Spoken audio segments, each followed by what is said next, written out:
एक बार रहते थे दो जुड़वा भाई अपने एक और छोटे भाई के साथ भुवनेश्वर नामक एक गांव में। बचपन में ही उनके माँ बाप चल बसे थे और तब से वे अपनी दादी के पास रहते थे। दादी बहुत मेहनत करती थी और अपनी कमाई से तीनों लड़कों को स्कूल भेजती थी। दादी तीनों का बहुत ज्यादा ख्याल रखती थी, पर वे बहुत ही आलसी बन गए और अपने आप कुछ नहीं करते थे सिवाय सबसे छोटा प्रेम के, जो अपनी दादी की मदद खेत में किया करता था। सालों बीत गए और दादी जुड़वा भाइयों को लेकर परेशान थी। मुझे देखो बच्चों, मैं बहुत बूढ़ी हो चुकी हूँ। मेरी सेहत भी ठीक नहीं रही। मैं ज्यादा समय तक जीवित नहीं रहूंगी। कृपया अपना ख्याल खुद रखना सीखो ताकि मेरे मरने के बाद तुम परेशानी में ना पड़ जाओ। तो फिर प्रेम का क्या? प्रेम तुम दोनों की तरह नहीं है, ये तो जानते हो ना। वह रोज मेरे साथ खेत पर आता है, घर के काम काज में भी हाथ बटाता है और तुम दोनों बस खेल कूद में और सोने में समय बिताते हो। प्रेम जिम्मेदार है, तुम दोनों को उससे कुछ सीखना चाहिए। दादी की बात सुनकर राम और श्याम बस चुप रहे। अगले दिन से दोनों भी खेत जाना शुरू किए, पर जल्द खेती बाड़ी से ऊब गए और पहले की तरह आलसी बन गए। दादी अम्मा बहुत निराश हो गई। कई साल बीत गए और जुड़वा भाई और भी आलसी बन गए। दादी की सेहत भी बहुत खराब हो गई और अंत में वह चल बसी। दादी के मरने के बाद तीनों भाई बहुत ही अकेले पड़ गए। प्रेम बहुत परेशान हो गया और घर छोड़ने का फैसला किया। वह अपना सामान बांध रहा था जब राम और श्याम उसके पास आए। हे प्रेम, कहीं यात्रा पर जा रहे हो क्या? नहीं, मैं घर छोड़ रहा हूँ। पर क्यों और कहाँ जाओगे? मैं थक गया हूँ तुम दोनों को पालते पालते। तुम दोनों मुझसे इतने बड़े हो और तुम लोगों को खुद जिम्मेदार बनना पड़ेगा। अपने भविष्य की कोई फिक्र नहीं है क्या? खुद का घर नहीं बसाओगे कभी? अपने परिवार का ख्याल कैसे रखोगे? राम और श्याम को बुरा लगा और दोनों ने प्रेम से माफी मांगी। हमें माफ कर दो छोटे, हम जरूर बदलेंगे। अब तुम्हारी मर्जी, मैंने तो फैसला कर लिया है, मैं जा रहा हूँ। उस दिन से प्रेम ने बहुत मेहनत की और अच्छे पैसे कमाए।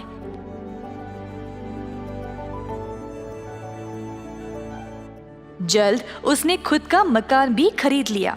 अब जुड़वा भाई अपने जीवन के बारे में सोचने लगे। भैया, अब दादी भी नहीं रही और प्रेम भी, हम क्या करें? हमारा ख्याल कौन रखेगा? हे श्याम, तुम्हें याद है प्रेम ने हमको एक बार बोला था गन्ने की खेत में काम करने के लिए? हाँ, तो हमें वही करना चाहिए, फिर हम भी प्रेम की तरह अमीर बन सकते हैं। अगली सुबह दोनों भाई गए गन्ने के खेत में और काम करना शुरू किया।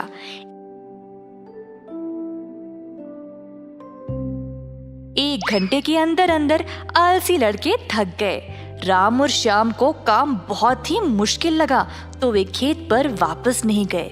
फिर से सोचने लगे कि अब वह क्या करे।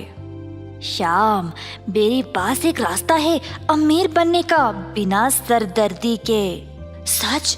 क्या है? अरे बताओ मुझे। तुम्हें याद है दादी हमें एक जादुई ऑक्टोपस के बारे में बताती थी? हाँ, जिसके सर पे हीरे है, वही ना? हाँ, हम उसके हीरे लेकर बेचकर अमीर बन जाएंगे। पर तुम्हें लगता है कि ऑक्टोपस असली है? और क्या, सबको इसके बारे में पता है। अच्छा, पर हम समुद्र में कैसे जाएंगे? भंवर से। भंवर? हाँ, हम समुद्र के नीचे भंवर से पहुंच सकते हैं। दादी ने बोला कि ये भंवर हर 10 साल होता है। पिछली बार से अब तक तो 9 साल हो चुके हैं। शायद इस साल के अंत तक ये भंवर फिर से आएगा। वाह, ये तो कमाल की योजना है। चलो हम तैयारी करते हैं। दोनों भाई ये योजना बनाने लगे कि वे ऑक्टोपस के सर से हीरे कैसे निकालेंगे। कुछ महीनों बाद समुद्र में भंवर शुरू हो गया। जरूरी उपकरण लिए दोनों भंवर में कूद पड़े। जल्द वे समुद्र के नीचे पहुंच गए। दोनों तैरने लगे ऑक्टोपस को ढूंढते हुए। जल्द एक गुफा के पास आ पहुंचे। गुफा में थोड़ी देर बाद अचानक से राम को ऑक्टोपस दिखाई दिया। योजना के अनुसार राम ऑक्टोपस के सामने आ गया और नाचने लगा उसको विचलित करने के लिए। और इसी दौरान श्याम ऑक्टोपस के ऊपर चढ़ गया हीरे निकालने के लिए। परंतु ऑक्टोपस को बहुत गुस्सा आया राम का बेहुदा नाच देखकर। एक हाथ से उसने राम को पकड़ा, दूसरे से श्याम को। समुंदर के ऊपर आकर दोनों को जोर से फेंक दिया। दोनों भाई उड़ते उड़ते समुंदर तट पर जा गिरे। जुड़वा भाइयों को खतरनाक चोट लग गई और वे खड़े भी नहीं हो पा रहे थे। संयोग से प्रेम उसी रास्ते से गुजर रहा था और अपने दोनों भाइयों को रेत पर पड़े हुए देखा। परेशान होकर उनके पास दौड़ता गया और पूछा कि हुआ क्या।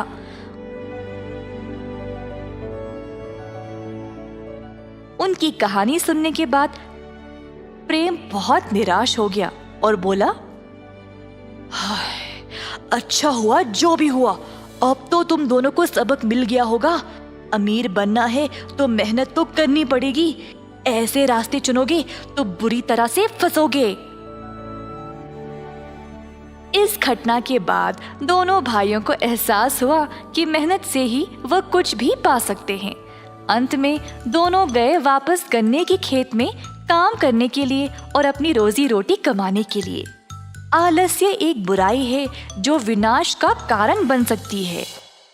जादुई कुआं। कई साल पहले एक छोटे से गांव में था एक जमींदार अरविंद नाम का। वे बहुत अनुशासित थे। हर रोज सवेरे मुर्गे के कुकड़ को बोलते समय ही जाग जाते थे।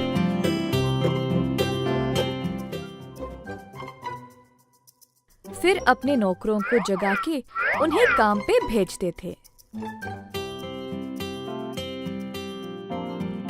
चंद्रा और सूरी नामक 2 मुलाजिम जमींदार के लिए काम पे नए नए आए हुए थे। परंतु वे दोनों काफी आलसी थे और सवेरे उठ के खेत में जाना उनके लिए बहुत कठिन लग रहा था।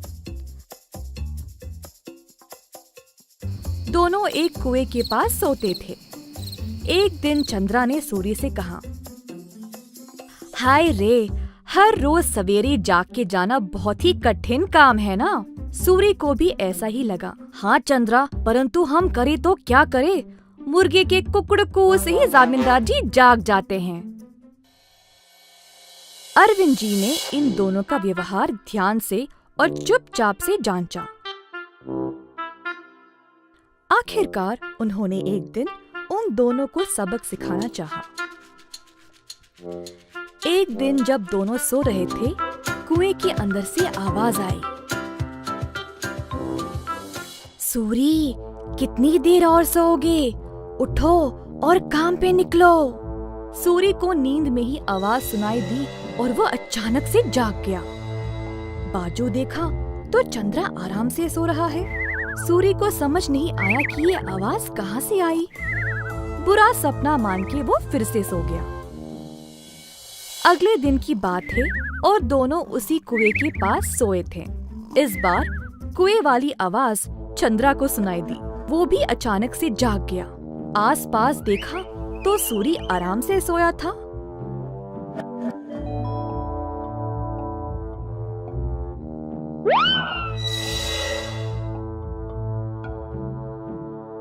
कोई बुरा सपना था शायद। ऐसा सोचकर वो भी फिर से सो गया। अगले दिन जब वे दोनों फिर से वहीं पे सो रहे थे, अचानक से एक खतरनाक आवाज सुनाई दी। दोनों एक साथ जागे और डर गए, एक दूसरे को देखने लगे। भाई सूरी, आपको भी सुनाई दिया क्या? हाँ चंद्रा, मैं बहुत डर गया, और ये कोई बुरा सपना भी नहीं है। ये भयानक आवाज इस कुएं से आ रही। मैं काम पे निकल रहा हूँ, तुम्हें आना तो आओ। रुको रुको, मैं भी आऊंगा। उस दिन दोनों ने बहुत मेहनत से खेत में काम किया और दोपहर में भोजन के समय जमींदार जी के पास आए। खाना खाते समय दोनों की शक्ल पे सिर्फ परेशानी लिखी हुई थी। जमींदार जी ने पूछा कि हुआ क्या। चंद्रा और सूरी ने सारी घटना सुनाई। ये सुनकर जमींदार जोर जोर से हंसने लगे। सुनो तुम दोनों, वो कोई भूत या बुरा सपना नहीं था। मैंने देखा कि तुम दोनों कुछ ज्यादा ही आलसी थे, इसीलिए तुमको सबक देना चाहा। कुएं के पास वो मैं ही था जो आवाजें निकाल रहा था। अब आई समझ। अब से ये सुस्ती छोड़ो और ठीक से काम करो। उस दिन से सूरी और चंद्रा ने अपनी आलस्य छोड़ा और खेत पर पूरी मेहनत से काम किया। अच्छे से अपनी रोजी रोटी कमाई और खुशी से जीवन बिताया। रामू, मीनू और प्रेम नाम के 3 दोस्त आदर्श नगर नामक गांव में रहते थे। मीनू और प्रेम पढ़ने के लिए शहर में गए और कई सालों बाद गांव लौटे सबसे मिलने के लिए। रामू, जो अपने दोस्तों का कई समय से इंतजार कर रहा था, उसे इस बारे में पता लगा और फिर वो उन्हें लेने के लिए बस अड्डे पर गया और वहाँ उनका इंतजार करने लगा। और तभी उसने एक बस को आते देखा। उसने अपने दोस्त मीनू और प्रेम को अपने परिवार के साथ उतरते देखा। हे प्रेम, हे मीनू, यहाँ देखो! वह पेड़ों के पीछे से चिल्लाया। जब प्रेम और मीनू ने रामू को देखा, रामू की तरफ दौड़े। रामू ने मीनू और प्रेम के साथ लुक्का छिपी खेलना शुरू कर दिया। उसे खोजने के लिए वो उसके पीछे भागे। जब वे खेल रहे थे,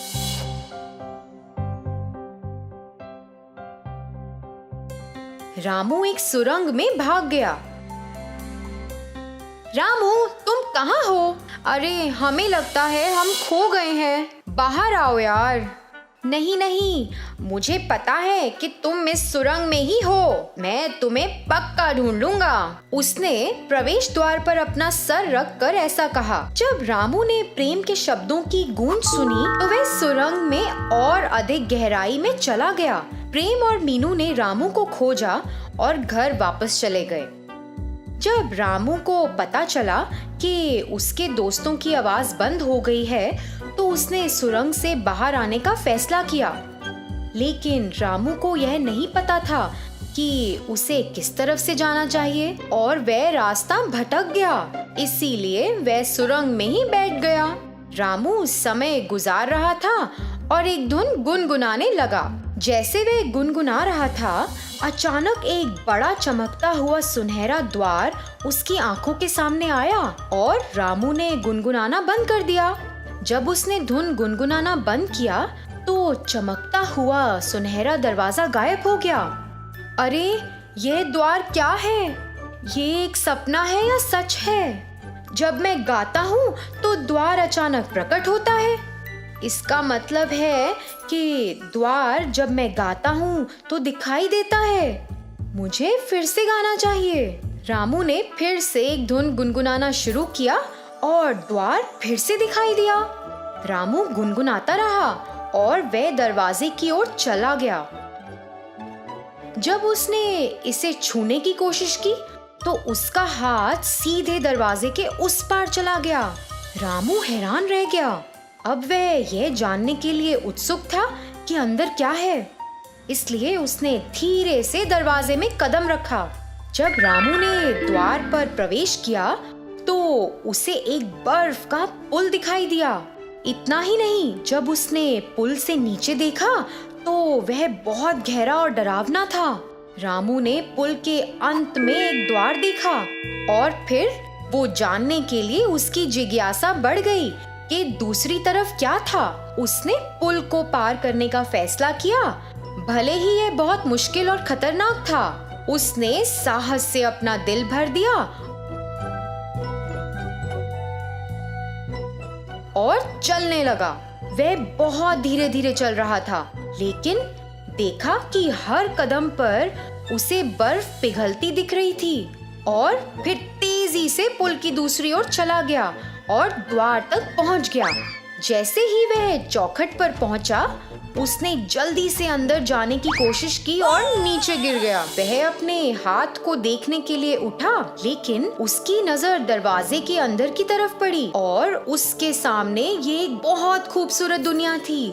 सब कुछ सोने का था। पेड़, फल, फूल और पौधों के पहाड़ और पहाड़ियाँ थीं। रामू को आश्चर्य हुआ कि वह किस दुनिया में आ गया है। उसने आश्चर्य से चारों ओर देखा और विश्वास नहीं किया कि उसने क्या देख लिया। वह तुरंत उसी रास्ते पर मुड़ गया जिस रास्ते से वह आया था। रामू अपने दोस्तों को उत्साह के साथ देखने के लिए दौड़ा, लेकिन उसे पता चला कि वे अपने परिवार के साथ एक समारोह में आए हैं और वहाँ से निकल गया। जैसे जैसे समय बीता, रामू की माँ बहुत बीमार पड़ गई।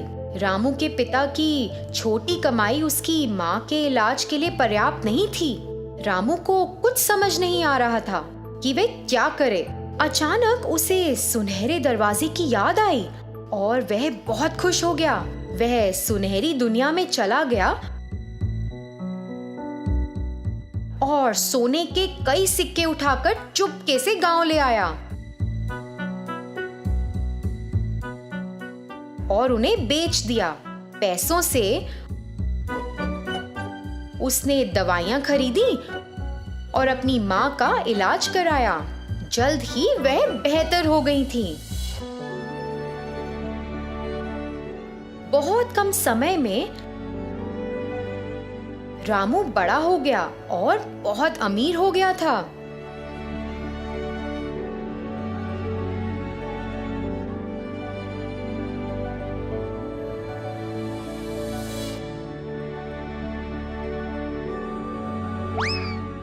उसके पास एक बड़ा घर था, कई एकड़ जमीन थी और स्वस्थ माता पिता थे।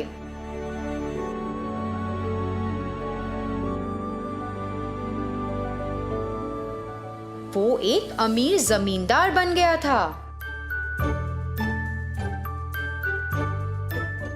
जब प्रेम और मीनू फिर से आदर्श नगर घूमने आए तो उन्होंने ग्रामीणों को रामू के बारे में बात करते हुए सुना।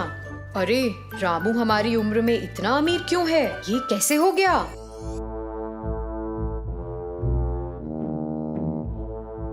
हाँ हाँ, सच में। यहाँ तक कि मुझे समझ नहीं आता है कि कैसे हुआ। अरे प्रेम, रामू के बारे में सभी गांव वाले क्या बातें कर रहे हैं? क्या तुम्हें लगता है कि वह सच है? हाँ, चलो सच्चाई का पता लगाएं। प्रेम और मीनू ग्रामीणों के पास गए। अरे, आप सब किस बारे में बात कर रहे हैं? हाँ हाँ, यह सच है। हम पिछले 1 साल से रामू में काफी बदलाव देख रहे हैं। हाँ, जब उसकी माँ शुरुआत में बीमार थी तो रामू के पिता ने दवाइयों के लिए पैसा कमाने के लिए दिन रात मेरे पिता के लिए काम किया।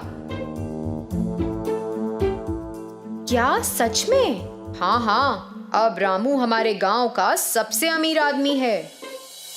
अरे, क्या ये सच है? बात क्या है? प्रेम, आओ हम रामू से मिलें। यह कहकर मीनू और प्रेम रामू से मिलने के लिए चले गए। जब वे दोनों रामू के घर पहुंचे तो दोनों ने एक दूसरे को आश्चर्य और अविश्वास से देखा। उसी क्षण रामू ने प्रेम और मीनू को देखा और उन्हें बधाई देने के लिए दौड़ा। अरे प्रेम और मीनू, तुम दोनों कैसे हो? क्या दोस्त, क्या ये वाकई तुम हो? अरे तुम तो बहुत बदल गए हो। मुझे तुम दोनों को एक राज बताना है। पिछले साल जब तुम दोनों आए थे, मैं गांव के बाहर तुम्हें मिलने आया और हमने लुक्का छुपी खेली। याद करो कि मैं एक सुरंग में भाग गया था और तुम दोनों मुझे नहीं खोज पाए थे। हाँ तो सुरंग में एक जादुई द्वार था। क्या एक जादू का द्वार? हाँ, एक जादुई द्वार। उस दिन मुझे अपना रास्ता वापस नहीं मिला क्योंकि वहाँ बहुत अंधेरा हो गया था। इसलिए मैं वहीं बैठ गया और मैंने थोड़ी देर के लिए एक धुन गुनगुनाई। मैं गुनगुना रहा था कि अचानक एक जादुई द्वार दिखाई दिया और सुनहरे रंगों से चमकने लगा। अरे क्या बात कर रहे हो रामू? इस रहस्य के बारे में बताने के लिए पहले तुम दोनों के पास आया था मैं, लेकिन तुम किसी समारोह में थे और फिर वापस शहर चले गए। इसलिए मैंने राज को अपने पास ही रखा। ओह सच में? क्या तुम उस दरवाजे के अंदर गए थे? हाँ, मैंने एक बर्फ का पुल देखा और एक बहुत ही गहरी खाई थी। पुल के अंत में जब मैंने इसे पार किया तो एक और द्वार था और जब मैं द्वार पर गया तो एक सुंदर जादुई दुनिया थी। उस दुनिया में सब कुछ सुनहरा था। अच्छा सच में? आओ चलो फिर, हमें भी दिखाओ। नहीं प्रेम, वहाँ जाना कोई अच्छा फैसला नहीं है। यदि हम एक बार वहाँ जाते हैं तो तुम वहाँ जाना जारी रखना चाहोगे। हम गुलाम हो जाएंगे। अब मैं वही हो गया हूँ।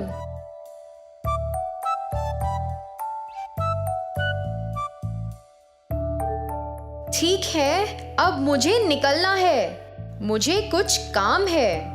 यह कहते हुए प्रेम सुरंग के पास चला गया। उसने डर के साथ धीरे धीरे सुरंग में प्रवेश किया क्योंकि वहाँ बहुत अंधेरा था। क्योंकि वह कुछ भी नहीं देख सकता था तो उसने चलना बंद कर दिया था। उसे पता नहीं था कि क्या करना है, तो उसने भी गाना शुरू कर दिया। प्रेम लंबे समय तक द्वार का पता नहीं लगा सका।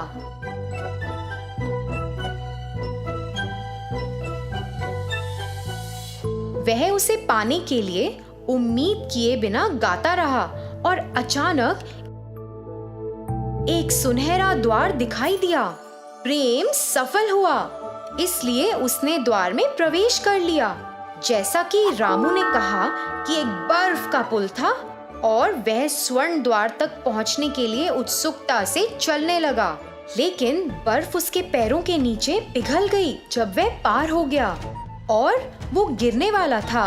और उसी समय रामू ने वहां पहुंचकर उसे गिरने से बचाया और उसे बाहर ले आया। अरे तुमने क्या किया? सोचो क्या हुआ होता अगर मैं नहीं आता। मैंने तुमसे कहा था कि तुम यहाँ मत आना।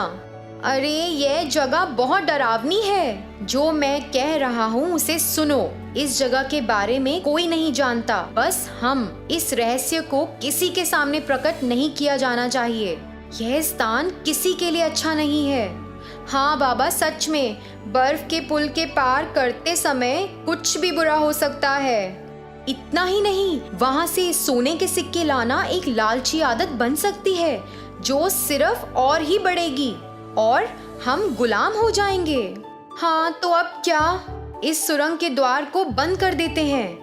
यह कहते हुए दोनों दोस्तों ने सुरंग को कुछ छड़ों और पौधों के साथ बंद कर दिया। तो बच्चों, इस कहानी से हमें ये सीख मिलती है कि कम जरूरतों के साथ हम बेहतर महसूस करते हैं। हमें वो करना चाहिए जो सही है, ना कि जो आसान है।